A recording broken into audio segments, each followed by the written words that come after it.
사도행전 9장 1절에서 9절까지의 말씀입니다. 사도행전 9장 1절에서 9절까지의 말씀, 우리 한 절씩 저와 번갈아 읽으시고 9절 말씀 함께 읽도록 하겠습니다.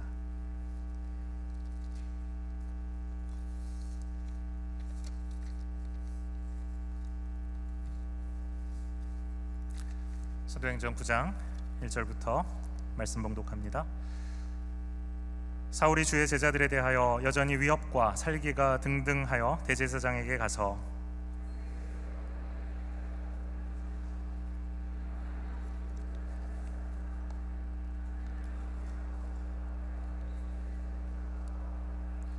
사울이 길을 가다가 다메섹에 가까이 이르더니 호련히 하늘로부터 빛이 그를 둘러 비추는지라.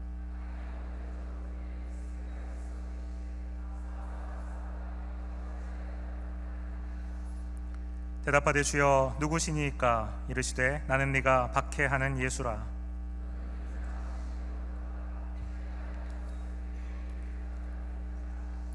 같이 가던 사람들은 소리만 듣고 아무도 보지 못하여 말을 못하고 서 있더라.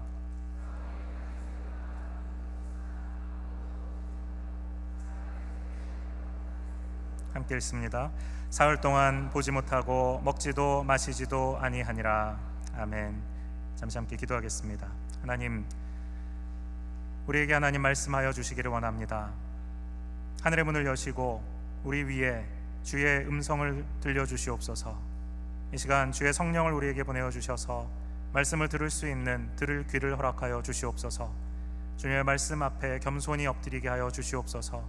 주님의 말씀을 판단하는 자리에 서지 아니하게 하여 주시고 겸손히 주의 말씀을 듣고 그 말씀이 과연 그러한가 상고하며 주님의 뜻이 우리 가운데 선포되어질 때 또 그 뜻 따라 순종하고자 하는 간절한 마음이 우리 속에 있게 하여 주시옵소서. 오늘 이 말씀 통해서 우리에게 주의 뜻을 알려주옵소서. 예수 그리스도의 이름으로 기도합니다. 아멘. 예루살렘 교회는 성령이 임하심을 통해서 시작이 되었습니다. 우리가 지금까지 사도행전 1장에서부터 8장까지 내용을 살펴보면서 반복해서 교회가 어떻게 확장되어져 가고 있는가 하는 것을 보았습니다. 예루살렘에서 정말 소수의 무리로부터 시작된 이 하나님의 교회는 이제 온 유대와 사마리아와 땅끝까지 이제 확장되어져 가고 있습니다. 사마리아로 박해를 받은 성도들이 흩어져 가고 온 유대로 흩어져 가고 특별히 사마리아 땅에 빌립을 중심으로 해서 복음이 전해졌을 때 사마리아 땅에도 그리고 사마리아 사람들에게도 하나님께서 은혜를 허락하여 주시고 그들에게 복음을 허락하시고 성령을 부어주셨다라는 사실을 알게 되었습니다. 그리고 지난주에 우리가 본 것처럼 빌립은 이제 드디어 처음으로 이방인에게 복음을 전하는 일을 이제 하게 됩니다. 그리고 이 이방인은 에티오피아 내시로서 이미 유대교로 개종한 사람입니다. 그러니까 말하자면 이 하나님의 복음에 아무래도 한 발 가까이 있었던 사람이죠. 바로 이 사람이 먼저 빌립을 통해서 복음을 듣고 그리고 그가 회심하는 일이 일어납니다. 그리고 그 다음에 이제 일어날 일은 이제 온 땅 끝까지 복음이 전파되어지는 일입니다. 그 일이 이제 사도행전 후반부에 나타나게 되는 하나님의 놀라운 이방 선교의 일입니다. 하나님께서는 항상 한 사람을 준비시키시고 그리고 그 사람을 통해서 역사하신다라는 사실을 우리는 성경 말씀을 통해서 보게 됩니다. 사울도 바로 그런 사람입니다. 하나님이 사마리아 선교를 위해서 빌립이라는 한 사람, 정말 하나님으로 인하여서 그의 시야가 열리고 지금까지 가지고 있었던 모든 그의 종교적인 이와 같은 제한과 제약들을 다 뛰어넘을 수 있는 그와 같은 눈이 열린, 마음이 열린 하나님 나라를 직접 경험한 바로 그 빌립을 준비시키셔서 사마리아를 변화시키시고 또 에티오피아 내시를 변화시키는 것을 우리가 보았던 것처럼 이제 사울이라는 이 한 사람을 하나님께서는 변화시키셔서 그를 통하여서 놀라운 일을 행하십니다. 사울은 어떤 사람인가라고 우리가 생각을 해보면 우리가 지금까지 이 사도행전을 쭉 살펴보면서 스데반이 나오는 이야기부터 해서 또 이 사울이 계속해서 중요한 교회를 박해하고 성도들을 핍박하는 그 대목마다 반복해서 등장하는 인물이라는 것을 알 수 있습니다. 사울은 교회를 향한 대대적인 핍박이 일어날 때마다 그 자리에 함께 있었습니다. 우리 성경에 나온 본문에 보면 그리고 점점 더 능동적이고 그리고 조직적으로 교회를 박해하는 데 앞장섭니다. 스데반이 붙잡혀 와서 대제사장들과 그리고 많은 공의회 의원들 앞에서 담대하게 예수 그리스도의 복음을 증거했습니다. 부활을 증거했습니다. 그런 그를 이들이 가만히 두지 않습니다. 성 밖으로 끌어다가 돌로 그를 쳐서 죽이게 되는데, 그때 이 돌로 쳐서 이 사람을 죽이는, 스데반을 죽이는 그 사람들이 겉옷을 벗어서 한 곳에 쌓아두고 그것을 지키게 한 사람이 있었습니다. 그 사람이 누군가 하면 바로 이 사울이라는 청년이었습니다. 그러니까 직접 돌을 들어서 이를 죽이지 않았다 하더라도 이 일에 적극적으로 가담하고 있었다라는 것을 알 수 있습니다. 그뿐만 아니라 이와 같이 스데반이 돌에 맞아서 죽는 것을 눈앞에 똑똑히 보면서 그의 마음속에 어떤 생각을 했나 성경에 기록되어 있습니다. 바로 이 사울이 스데반의 죽임 당함을 마땅하게 여겼다, 당연히 돌에 맞아 죽을 만한 짓을 했다라고 생각을 했다라는 것입니다. 거기에 더 나아가서 사울은 한 발 더 적극적으로 교회를 박해합니다. 사울은 교회를 없애려고 날뛰었다라고 기록되어 있습니다. 그는 집집마다 찾아가서 남자나 여자나 가리지 않고 끌어내서 감옥에 넘겼습니다. 마치 나치의 게슈타포처럼 집집마다 다니면서 폭력적으로 사람들을 끌어내서 그들을 질질 끌고 와서 예루살렘으로 끌고 가도록 했던 것입니다.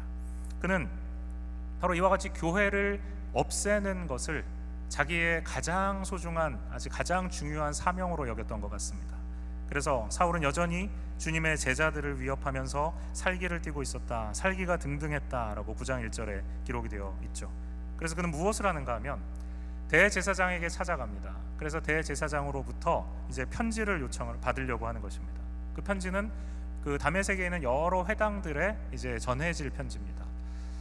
당시에 이제 성전은 예루살렘에밖에 없었지만 이 회당은 유대인들이 모이는 곳마다 있었습니다. 그리고 그 회당은 바로 이 유대교의 조직의 가장 말단에 있는 조직으로서 이 중심에 있었던 성전 대제사장이 결정을 내리고 명령을 내리면 그 회당에 있는 회당장들은 그것을 실행해야 될 의무가 있었습니다. 그러니까 지금 이 사울이라는 청년이 하고자 하는 것은 무엇인가 하면 대제사장으로부터 명령을 받는 것입니다. 지금 자기가 하고 있는 것처럼 이렇게 집집마다 다니면서 예수를 믿는 사람들을 남자고 여자고 아이고 할 것 없이 다 끌어내서 그들을 예루살렘으로 끌고 와서 감옥에 가두고 핍박하는 일, 그래서 교회를 완전히 없애도록 만드는 그 일을 공식적으로 편지를 써달라는 것입니다. 그래서 그것을 실제로 받아가지고 이제 다메섹을 향해서 가는 것이죠.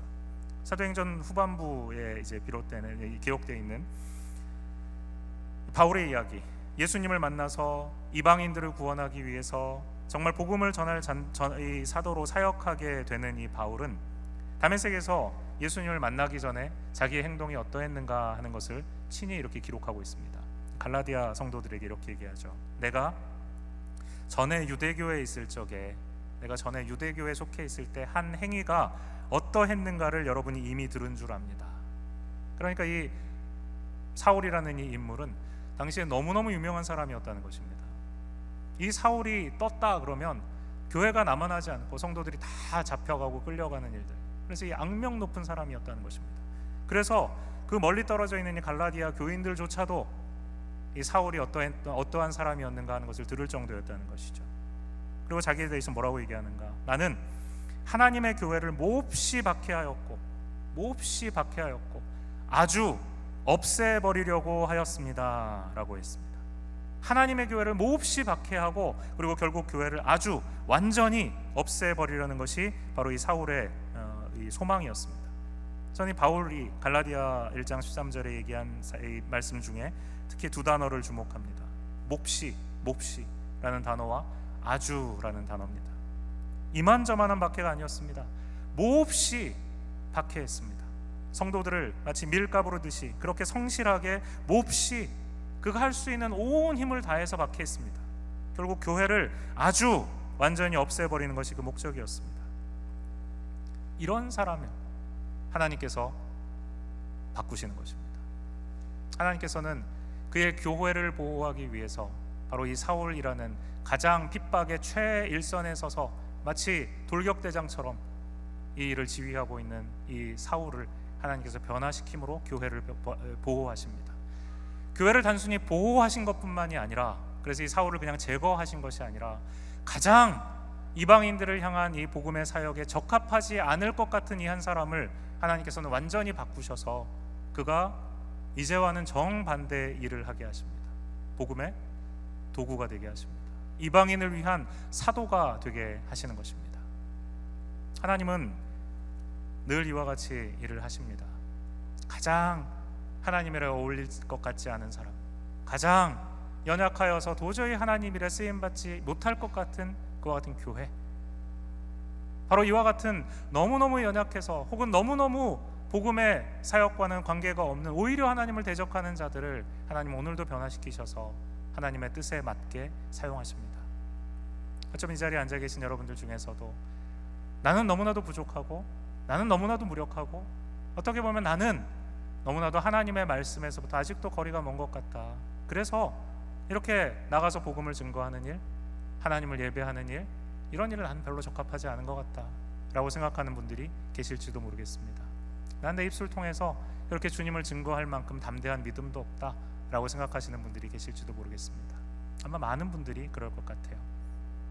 그러나 하나님께서는 바로 이 사울과 같이 적극적으로 주님의 교회에 대적하고 적극적으로 복음을 대적하던 자들마저도 변화시키셔서 하나님의 도구가 되게 하시는 것을 봅니다.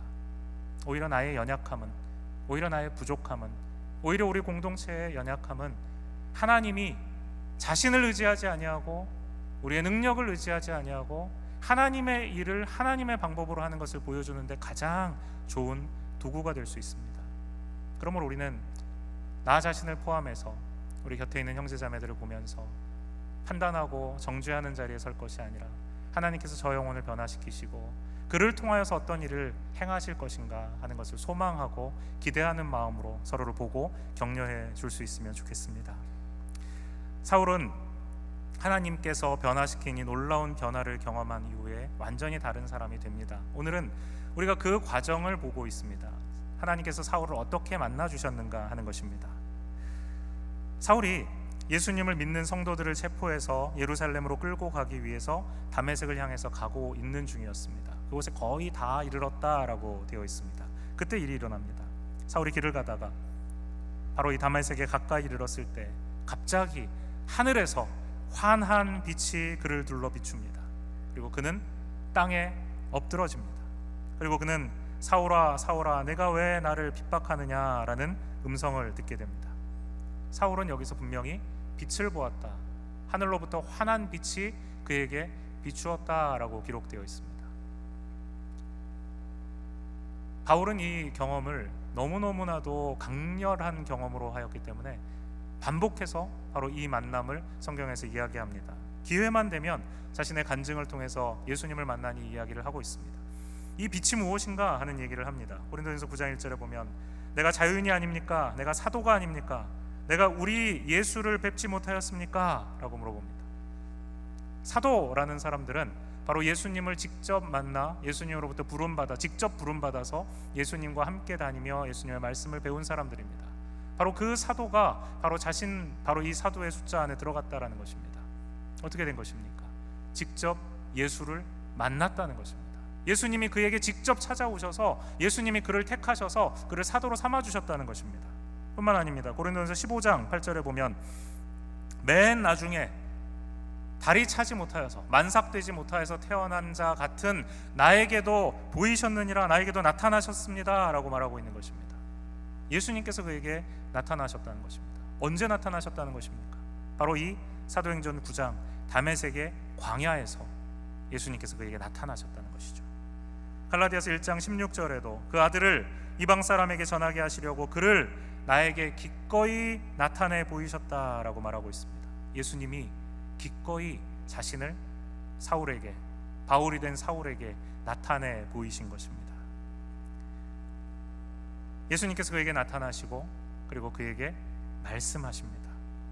예수님께서 직접 사울의 질문에 대답하고 계십니다. 이 환한 빛 가운데 예수님을 만나게 되자 바로 이 사울이 질문합니다. 주님, 당신은 누구십니까? 주님, 당신은 누구십니까? 예수님을 정말 진실되게 만난 사람이라면 누구나 바로 이 질문을 하게 됩니다. 당신은 누구십니까?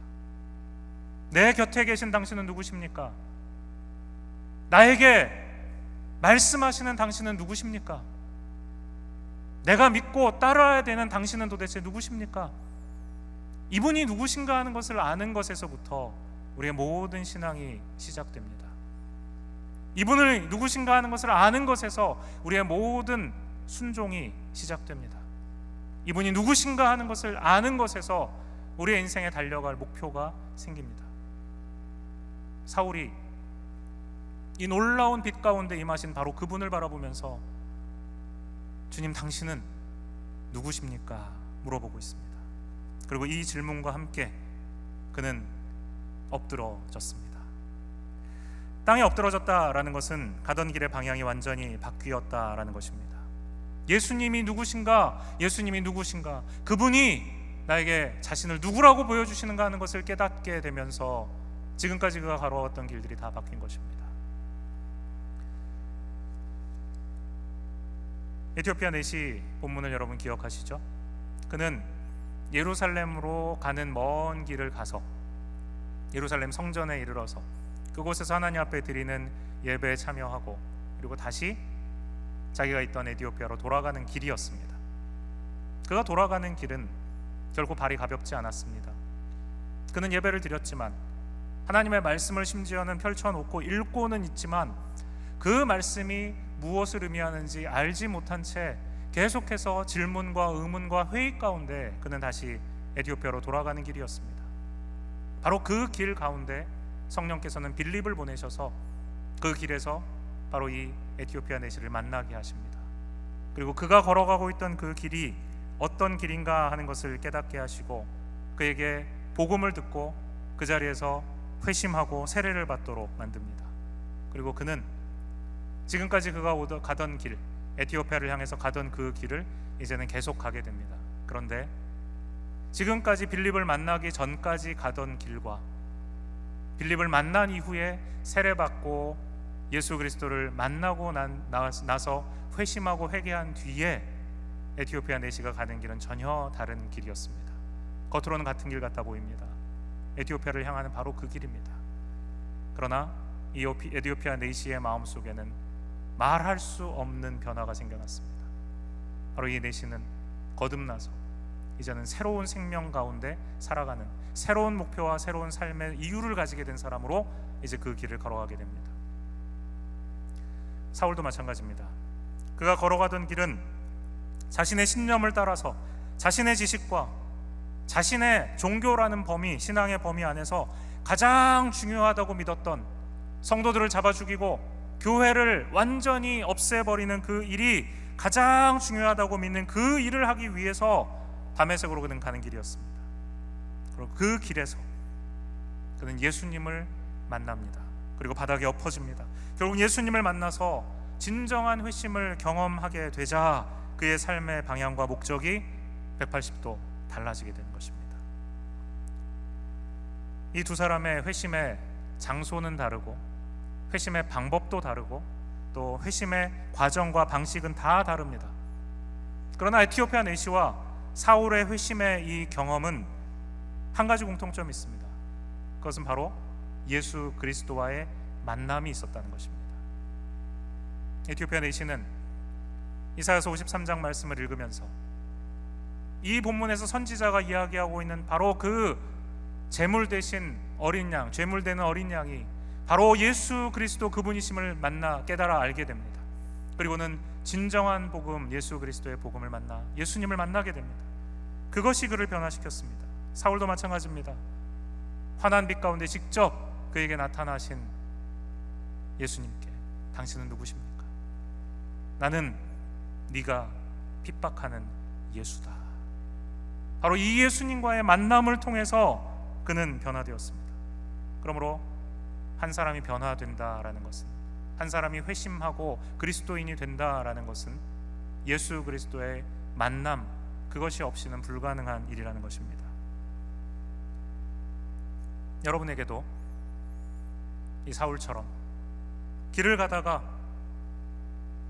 나를 만나시는 그 예수님을 만나서 땅에 완전히 엎드러지게 된 그와 같은 회심의 경험이 있으십니까? 여러분에게도 에티오피아 내시처럼 하나님의 말씀을 듣고 하나님의 말씀을 살펴보다가 구원의 진리를 깨닫고 변화되는 그와 같은 진정한 회심의 경험이 있으십니까? 회심은 가던 길을 돌이키는 것입니다. conversion입니다. 우리의 가던 길이 바뀌어지는 것입니다. 예수를 만남으로 인해서 우리가 가던 길이 새로운 의미가 생기는 것입니다. 그 길에서 돌이켜 주님이 원하시는 길로 우리의 삶의 방향이, 그 길이 변화되어지는 것입니다. 여러분에게 예수님과의 이런 만남의 순간이 있으셨습니까? 그것은 언제였습니까? 어떤 과정을 통해서 바로 그와 같은 만남을 갖게 되셨습니까? 여러분, 이 질문에 정확한 답을 하실 수 있습니까? 저는 여러분에게 회심한 날짜가 언제냐, 장소가 언제냐, 시간이 언제냐 하는 것을 물어보는 것이 아닙니다. 나의 내면에 일어난 변화, 내 삶에 분명하게 드러나고 나타나는 성도다운 생활의 변화가 있느냐는 것입니다. 예수님을 만남으로 인하여서 변화된 내시처럼, 변화된 사울처럼 나의 내면의 진정한 변화, 그리고 나의 삶을 통하여 드러나는 완전히 달라지는 변화, 그것이 우리에게 있는가 하는 것입니다. 진실한 회심을 했는가 하는 것은 우리 영혼의 영원한 운명이 달려있는 문제입니다. 그렇기 때문에 이 질문에 대한 대답을 가볍게 여기시면 안 됩니다. 그러나 한 가지 주의할 것이 있습니다. 회심이라는 것은 사울과 같이 급격하게 나타날 수도 있습니다. 그러나 또한 우리 삶 가운데 점진적으로 나타날 때도 있습니다. 하나님의 말씀 앞에 예배드리다가 주의 성령이 강하게 임재하셔서 바로 그 순간에 내가 회심하는 경험을 하게 될 수도 있습니다. 기도하는 중에, 찬양하는 중에 성령께서 나를 따뜻하게 안아주시고 내가 너를 사랑한다고, 네가 나의 자녀라고 말씀으로, 은혜로 깨닫게 해주심으로 말미암아 우리가 회심하게 되는 일들도 있을 수 있습니다. 이전까지 알지 못했던 그 하나님의 말씀을 깨달아 알므로써 우리가 성경 공부를 하다가 우리가 회심할 수도 있습니다. 급격한 회심의 가능성이 있습니다. 뿐만 아니라 점진적으로 우리가 회심하는 경우도 있습니다. 남편이, 아내가 억지로 끌고 나와서 교회 자리에 같이 함께 앉아 있는데 처음엔 들리지도 않던 말씀들이 한 주 한 주 지나면서 조금씩 귀가 열리고 내 마음속에 들어오기 시작합니다. 그리고 어느 순간에 지금까지는 도저히 믿지 못했던 것들이 믿어지기 시작합니다. 억지로 성경을 한자 한자 겨우 읽어 나갔는데, 한 장 읽는 것도 너무너무 고통스러운 일이었는데 어느 순간 성경 말씀이 읽어지기 시작합니다. 한 장이 넘어가고 두 장이 넘어가고 시간 가는 줄 모르고 성경 말씀을 읽으면서 은혜를 받습니다. 주께서 천천히 성령으로 우리 안에 이와 같은 변화를 일으켜 가십니다. 그리고 어느 순간에 우리가 바로 사울과 같이, 이디오피아 내시와 같이 회심하는 역사를 우리 가운데 일으키시는 것입니다. 점진적인 회심입니다. 우리 안에 중요한 것은 바로 이와 같은 진정한 회심이 있는가 아닌가 하는 것입니다. 그것이 급격한 것이든 아니면 점진적인 것이든 내 내면이 변화되고 그 변화로 말미암아 내 삶 전체가 변화되어지는 그와 같은 회심의 경험이 나에게 반드시 있어야 합니다. 사울을 한번 생각해 보십시오. 사울이라는 이름의 뜻을 여러분 아시죠? 사울은 큰 자라는 뜻입니다. 큰 자. 그의 이름을 사람들이 부를 때마다 위대한 자여, 큰 자여, 이렇게 그의 이름을 부르게 되는 것이죠. 자기 스스로도 나는 큰 자다라고 생각합니다. 그리고 그렇게 기세등등하게 살아가던 사람입니다. 그러던 큰 자 사울이 바로 이 예수 그리스도의 그 강렬한 빛, 예수 그리스도의 만남을 통해서, 이 회심의 경험을 통해서 갑자기 자기 힘으로는 아무것도 할 수 없는 비참한 상태가 되고 맙니다. 지금까지 자기의 능력으로 모든 것을 다 할 수 있다라고 생각했고 자기의 힘으로 교회를 다 없애버릴 수 있다라고 생각하며 그렇게 기세등등하게 다니던 그가 예수 그리스도를 만나게 되는 바로 그 순간에 자기의 몸 하나도 가눌 수 없는 존재라는 것을 깨닫게 된 것입니다. 내가 이런 존재였구나. 예수님을 만나고 나니까 자기 존재의 본질이 보이는 것입니다. 리처드 씹스라는 유명한 청교도 목사님이 이런 얘기를 합니다. 그리스도께서 만나시고 다루시는 사람들의 상태는 상한 갈대와 같고 꺼져가는 심지와 같다라고 말합니다. 바로 이와 같은 회심, 이와 같은 주님을 만나는 회심 이전에 그들은 상한 갈대와 같다라는 것입니다. 회심할 때뿐만 아니라 하나님께서 우리 영혼을 만져주시게 될 때 굉장히 자주 우리 자신이 바로 이 상한 갈대와 같은 마음의 상태가 됩니다. 하나님께서는 주님이 사랑하시는 성도들 한 사람 한 사람들을 위대한 일을, 하나님의 일을 위해 사용하시기 전에 먼저 그들을 비우시고 그들을 아무것도 아닌 상태로 만드십니다. 사울의 눈을 멀게 하시고 아무것도 볼 수 없게 무력하게 만드신 것처럼 하나님께서는 하나님의 사람들을 사용하시기 전에 자신이 지금까지 믿고 있던 것, 자신이 지금까지 의지하고 있던 것, 자신이 지금까지 이것은 내가 할 수 있는 것이라고 생각했던 것, 그 모든 것들을 다 허물어뜨리시고 상한 갈대와 같은 상태로 만드십니다. 상한 갈대는 이와 같이 어떤 비참한 처지에 있는 사람을 의미합니다. 비참한 처지, 바로 그 비참함 때문에 그 비참함을 가지게 만든 자신의 죄를 깨닫게 되는 것입니다. 내가 지금까지 무엇을 했는가? 사울이 눈을 떠서 볼 때는 자신이 지금 하고 있는 일이 하나님을 대적하는 죄인 줄 알지 못했습니다. 그런데 하나님께서 그를 치시고 그를 만나시고 그의 눈을 멀게 하시니까 그의 영적인 눈이 뜨여서 지금까지 내가 하던 일은 하나님의 나라를 위한 일이 아니라 하나님이 세우신 교회를 핍박하고 하나님의 아들이신 예수 그분을 핍박하는 일이었구나 하는 것을 비로소 깨닫게 된 것입니다. 우리의 희망은 바로 여기에 있습니다. 나의 노력으로 주님의 은혜를 억지로 받아내는 것이 아닙니다. 주께서 나를 먼저 만나시고 나를 무력하게 하시고 나에게 아무 소망이 없다는 것을 깨닫게 하시며 바로 그와 같은 순간에 우리를 돌이켜 회심하게 만드십니다. 예수 그리스도께서 마태복음 5장 3절에 심령이 가난한 자가 복이 있다라고 말씀하십니다. 심령이 가난한 자, 누가 심령이 가난한 자일까요? 지금 이 사울처럼 자신의 부족함을 보는 사람입니다. 하나님이 정의로우시다면 나와 같은 죄인은 하나님께서 반드시 죽이셔야 되는 그와 같은 악한 죄인이었구나 라는 것을 깨닫게 하는 사람입니다. 자기 자신이나 다른 어떤 피조물도 자기가 의지해서 바로 이와 같은 나의 영혼의 상태를 변화시킬 수 있는, 나 스스로를 해줄 수 있는 아무것도 없다라는 것을 깨달은 사람입니다. 이 사람이 바로 심령이 가난한 사람입니다. 그래서 하나님 안에만 희망이 있다는 것을 발견하게 되는 사람입니다. 여러분은 여러분 자신의 죄와 여러분의 영혼의 비참함을 깊이 깨닫게 된 적이 있으십니까? 내 영혼이 예수님을 만나 구원받는 것 외에는 나에게 아무 소망이 없겠다라는 그 절박함을 경험해 보셨습니까? 진정한 회심을 경험한 사람은 죄를 미워합니다. 바로 이 죄가 나를 이토록 무력하게 만들었구나.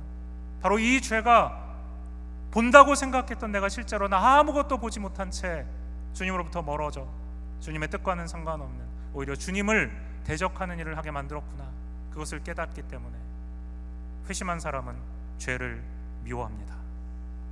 자신의 입을 통해서 거룩하지 않은 말이 나오고 자신의 귀로 거룩하지 않은 이야기를 듣는 것을 극도로 싫어합니다. 자신의 삶을 통해, 자신의 행동을 통해 거룩하지 않은 모습이 나타나는 것을 싫어합니다. 이런 일로 자신의 심령이 상하는 것, 이런 일로 하나님과의 관계에 금이 가는 것, 그것을 싫어합니다. 누군가 죄악된 말을 할 때 귀를 막고 그 자리를 급히 떠납니다.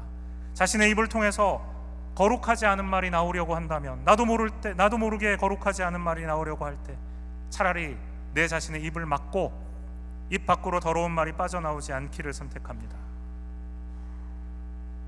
예수 그리스도께서 누가복음 6장 45절에 말씀하십니다. 선한 사람은 그 마음에 가득히 쌓아놓은 선더미에서 선을 내고 악한 사람은 그 마음속에 쌓아놓은 악더미에서 악을 꺼내어 놓는다. 마음에 가득한 것을 입으로 말하는 법이다 말씀하셨습니다. 사도 바울도 무릇 더러운 말은 너희 입 밖에도 내지 말고 오직 덕을 세우는 데 소용되는 대로 선한 말을 하여 듣는 자들에게 은혜를 끼치게 하라 했습니다. 진정으로 회심한 사람은 주님이 기뻐하시지 않는 것이라면 무엇이든지 끊어야 되겠습니다. 그 믿음을 가지고 그렇게 살아가는 사람들입니다. 자신의 더러움을, 죄를 날마다 새롭게 깨닫는 사람은 하나님 앞에 단 한 번의 회심이 아니라 날마다 순간마다 진실한 회심을 경험하며 살아갑니다. 그런 사람들은 자기 내면에 도사리고 있는 죄의 실체를 보고 느낄 때마다 나를 위해 흘리신 예수 그리스도의 그 보혈을 기억합니다. 내가 그리스도의 그 보혈로 다시 씻김받아 정결하게 되는 것 외에는 나에게 아무 소망이 없다라는 것을 깨닫는 사람입니다. 그리고 이 일을 하기 위해서 나의 능력은 아무것도 소용되는 것이 없다, 나의 무능력을 알수록 오히려 하나님의 무한하신 능력을 의지하게 됩니다. 제가 참 사랑하는 책이 있다고 여러분에게 말씀드린 거 기억하시죠? 바로 이미 여러분에게 몇 차례 소개한 바 있는 데이빗 브레이너드의 생애와 일기라는 책입니다. 저는 이 책을 아마 몇 번 산 것 같아요. 선물하기도 했고 또 낡아서 찢어지기도 했고 새로 그 중에 이제 한 권입니다. 데이빗 브레이너드는 1718년에 태어나서 1747년에 돌아가신, 하나님의 부르심을 받으신 귀한 인디언 선교사로서 일생을 산 그와 같은 목사님입니다. 18세기 인디언들을 선교하는 일에 자신을 들였습니다. 그분이 기록한 이 일기에 적혀있는 내용들 하나하나가 얼마나 소중한지 모릅니다. 지금부터 한 300년 전의 일이죠. 우리 영혼 가운데 일어나는 일들은 지금이나 300년 전 데이빗 브레이너드 때나 그리고 지금 이 사도행전에 우리가 읽고 있는 바로 이 초대교회 때나 똑같습니다. 우리의 영혼에 일어나는 일이 똑같고 우리의 영혼이 똑같고 우리의 영혼 안에 역사하시는 하나님이 똑같기 때문에 바로 이 책에 기록되어 있는 놀라운 하나님의 은혜의 역사들이 오늘 우리에게도 동일하게 나타나야 하고 나타날 수 있습니다. 이런 일들이 일어나는 것이 이상한 것이 아니라, 이와 같은 놀라운 회심이 일어나는 것이 이상한 것이 아니라, 그러한 회심이, 그와 같은 회개가, 그와 같은 하나님을 향한 열정과 갈망이, 그와 같은 성령의 임재 가운데 드리는 예배가 오늘 이 시간에 우리 자리에 없다라는 것이 이상한 것입니다. 여기 나오는 이 책 속에 인디언들의 이야기가 나옵니다. 그 중에 한 인디언 여인의 회심 이야기가 있습니다. 1745년 8월 8일에 데이빗 브레이너드가 적은 일기입니다. 나는 오후에 인디언들에게 복음을 가르쳤다. 남녀노소를 합하여 65명가량이 참석했다. 말씀을 전파할 때 한 사람씩 더욱 힘있게 역사하시는 주님의 도우심을 느낄 수 있었다. 급하고 강한 바람 같은 하나님의 능력이 모임 위에 내리는 듯 하더니 모든 사람을 압도해버렸다. 대부분의 사람들이 이 놀라운 힘에 사로잡힌 듯 했다.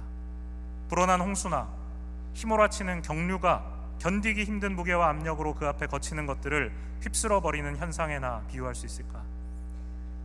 나의 고화를 막론하고 그 앞에 모든 사람들이 하나님의 존전에 엎드려졌다. 그들은 많은 사람이 모여 있었지만 자신 이외에는 도무지 아무것도 알지 못하는 사람들 같았다. 그러면서 데이빗 브레이너드는 바로 그때 어떤 일이 일어났는가, 마치 스가랴서 12장 10절에서 12절 말씀이 그곳에 일어난 것 같았다라고 말합니다. 스가랴서 12장 10절에서 12절 말씀은 이것입니다. 그러나 내가, 하나님께서 다윗 집안과 예루살렘에 사는 사람들에게 은혜를 구하는 영과 용서를 비는 영을 부어주겠다. 하나님께서 하나님의 공동체, 하나님의 백성들에게 은혜를 구하는 영과 용서를 구하는 영을 부어주시겠다는 것입니다. 그러면 어떻게 할 것인가? 하나님이 그와 같은 영을 부어주시면 어떻게 할 것인가? 스가랴 선지자가 계속 얘기합니다. 그들은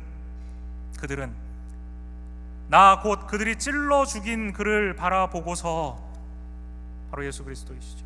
그들이 찔러 죽인 그를 바라보고서 외아들을 잃고 슬피 울듯이 슬피 울며 맏아들을 잃고 슬퍼하듯이 슬퍼할 것이다. 하나님께서 그들에게 은혜의 영을 부어주시고 하나님께서 그들에게 용서를 비는 회개의 영을 부어주셨기 때문에 마치 외아들을 잃은 어머니처럼, 맏아들을 잃은 아버지처럼 그렇게 통곡하며 하나님 앞에 부르짖는 일이 일어나게 하시겠다는 것입니다. 그리고 데이빗 브레이너드는 바로 그 인디안 마을에서 말씀을 선포하고 함께 예배드리며 바로 이 말씀이 이루어진 것을 본 것입니다. 마치 나타난 예언이 온전히 성취된 것 같았다라고 기록하고 있습니다. 바로 그때 자기 자신의 영혼 문제와 같은 것들에 대해서는 한 번도 생각해 본 것 같지 않았던 인디안 여성 한 사람이 찾아왔다. 그녀는 인디언들 가운데 이상한 일이 일어난 줄 알고 무엇인가 알고 싶어서 찾아온 모양이었다. 그녀는 다른 사람을 찾아온 것처럼 하고 내 방을 들렀다. 지금 인디언들에게 설교하러 간다고 그녀에게 말하자 그녀는 비웃는 듯했다. 그러나 어쨌든 인디언들이 모여있는 곳에 그녀도 들어왔다. 난 설교를 얼마간 해나갔다. 설교가 아직 결론에도 이르기 전이었다. 그러나 나의 설교는 그녀의 죄의 비참함을 길이 깨닫게 하였고 그녀를 비통하게 만들었다. 그녀는 자신의 영혼이 구원받지 않으면 안 되겠다는 사실을 확신하게 되었다. 이 순간 뼈저린 충격을 받는 것 같더니 그가 통곡하기 시작했다. 좀처럼 일어서려고도 하지 않았다. 다른 사람은 안중에도 없는 듯 그녀에게 말하는 어떤 사람에게도 대꾸조차 하지 않은 채 기도에만 열중했다. 그녀의 기도에 귀를 기울이고 있는 동안 나는 그 기도의 요지가 뼈저리게 사무처움을 느꼈다. 그러면서 어떤 기도였는지 인디안 말로 이 기도를 기록하고 있습니다. 구툰마우 칼룸메 웨카우메 크엘라 놀라. 저에게 긍휼을 베푸소서. 당신을 저의 마음속에 영접하도록 나를 도우소서. 그녀는 몇 시간이고 끊임없이 줄기차게 이 기도를 하고 있었다. 오늘은 실로 놀라운 하나님의 능력의 날이었다. 하나님께서 그 말씀에 참되고 중요함 그리고 그 능력을 무신론자 이 한 사람을 변화시키는데 사용하셨다. 하나님의 능력은 그를 변화시키기에 충분했다. 하나님께서는 스가랴 선지자를 통해서 주신 말씀처럼 우리 위에 은혜를 구하는 영, 용서를 구하는 영을 죄인들에게 내려주십니다. 사울에게 임했던 영이 바로 이것입니다. 용서를 구하는 영, 은혜를 구하는 영이 그에게 임하자 그 자신의 죄악됨을 깨닫는 것입니다. 자신의 죄와 비참한 형편을 깨닫고 큰 슬픔 속에 회개하며 용서를 구할 때 하나님께서는 우리에게 은혜를 내려주십니다. 그리고 그 영혼을 구원하시고 영원한 생명을 허락하십니다. 이렇게 하나님께서 허락하신 은혜를 구하는 영과 용서를 비는 영을 받아서 가던 길에서 엎어져서 사울처럼 진실한 회심을 경험한 성도, 그에게 어떤 일이 일어나는가? 그 안에 계신 성령께서는 이와 같은 진실한 회심을 한 성도에게 진실한 마음으로 이 한 고백을 하게 하십니다. 예레미야 선지자의 애가에 나오는 글입니다. 예레미야 애가 3장 24절. 주님은 내가 가진 모든 것, 주님은 나의 희망. 주님은 내가 가진 모든 것, 주님은 나의 희망. 주님이 나의 소망이시라는 것입니다. 여러분 지금 이런 고백을 전심으로 하실 수 있습니까? 만약 여러분이 여호와는 나의 기업이시다, 여호와는 나의 가진 모든 것이다, 내가 주님을 바라리라, 주님은 나의 희망입니다, 이렇게 고백할 수 있다면 여러분 하나님께 감사하길 원합니다. 그러나 이 고백은 단 한 번만으로 그쳐서는 안 됩니다. 진실한 회심을 한 영혼조차 죄로 인해서 그 영혼이 어두워질 수 있습니다. 그리고 그 결과 하나님으로부터 멀어지면 입술로는 주님은 내가 가진 모든 것입니다, 주님은 나의 희망입니다 라고 말하면서도 삶을 통해서는 모든 것이라고 고백하던 그 주님은 잃어버리고 아무 가치도 없는 헛된 소용없는 것들로 자신의 희망을 삼게 됩니다. 그렇기 때문에 우리는 날마다 하나님 앞에 겸손한 마음으로 이 고백을 기도와 삶을 통해서 반복해서 우리 자신에게 말해주어야 합니다. 그러지 않으면 어느 순간 주님은 내가 가진 모든 것, 주님은 나의 희망이라는 고백은 희미해지고 대신 나는 내가 가진 모든 것, 나는 나의 희망이라는 외침이 메아리가 되어서 내 속에서 끊임없이 반복되는 것을 깨닫게 될 것입니다. 그러므로 여러분들께 간절히 부탁합니다. 주님 앞에 겸손하게 그리고 날마다 간절하게 이 고백을 하시는 여러분들이 되시기를 바랍니다. 다 함께 예레미야 선지자의 고백을 한번 따라했으면 좋겠습니다. 주님은, 다시요, 주님은 내가 가진 모든 것, 주님은 나의 희망, 주님이 내가 가진 모든 것, 주님이 나의 희망이라는 이 고백입니다. 오늘 예배에 나오신 분들 중에 만약 지금 여러분의 진심으로 이 고백을 하실 수 없는 분이 계시다면 하나님께서는 여러분을 이 자리에 부르셔서 여러분에게 너무나도 큰 은혜를 지금 베풀고 계시다는 사실을 기억하시기 바랍니다. 하나님께서는 여러분에게 지금 기회를 주고 계시는 것입니다. 사울에게 다메섹 광야에서 기회를 주신 것처럼 바로 이 자리가 여러분의 다메섹 광야일 수 있기 때문입니다. 죄인에게 주시는 이런 큰 은혜를 여러분은 이미 받았기 때문에 만약 여러분이 이런 은혜를 받기를 오늘 거절한 채 결국 그 죄의 모습 그대로 결국 하나님의 보좌 앞에서 심판을 받게 돼서 영원한 형벌로 지옥에 던져진다고 할지라도 여러분은 하나님께 하나님 너무하신 것 아닙니까? 하나님 나를 이렇게 심판하시는 것은 불의한 일 아닙니까? 나에게 기회를 주신 적이 없지 않습니까? 라고 말하실 수 없습니다. 아직 사울과 같은 진실한 회심을 경험하지 못한 채 이 자리에 앉아 계신 분들을 위해 간절히 권면합니다. 나에게 사울과 같이 진실한 회심의 경험이 없다고 생각하십니까? 참된 회개와 진정한 죄에서 돌이키게 하는 하나님의 구원의 은혜 그 근처에도 가본 적이 없다는 생각이 여러분 드십니까? 그렇다면 오늘 이 시간 데이빗 브레이너드가 만난 이 인디안 여인처럼 저에게 긍휼을 베푸소서, 저를 불쌍히 여겨주십시오, 주님을 저의 마음에 영접하도록 도와주옵소서 라고 은혜가 풍성하신 우리 주님께 진심으로 간절히 기도해야 합니다. 내일도 아니고 다음 주도 아닙니다. 내일은 우리의 날이 아니기 때문입니다. 그러므로 진실한 회심을 아직 경험해 본 적이 없다라는 깨달음을 오늘 이 시간 여러분 마음 가운데 하나님이 주셨다면 이 시간 저와 함께 기도했으면 좋겠습니다. 우리 모든 성도들 함께 고개 숙여서 주님 앞에 기도합니다. 특별히 아직 주님을 알지 못하는 영혼들, 그들을 위해서 만약에 여러분이 이미 회심한 주의 백성이라면 주님 앞에 그들을 위해 기도하시기 바랍니다. 만약에 이미 여러분이 회심한 상태라면 오늘도 나의 자신을 새롭게 보면서 내 안에 진정한 그 회심에 합당한 말과 삶의 증거들이 있는가 살펴보며 주님 앞에 다시 그 보혈로 나를 정결케 해달라고 기도하시기 바랍니다. 오늘 이 시간에는 아직 회심하지 못한 분들과 함께 기도하겠습니다. 제가 여러분들을 위해 기도할 때, 여러분들을 대신해서 기도할 때 여러분의 심령 가운데 바로 이 기도가 여러분이 기도가 되도록 기도하시기 바랍니다. 주님, 저를 불쌍히 여겨주십시오. 주님만이 저를 구원하실 수 있습니다. 주님만이 저의 미래에 놓여있는 영원한 죽음과 멸망에서 구원하실 수 있습니다.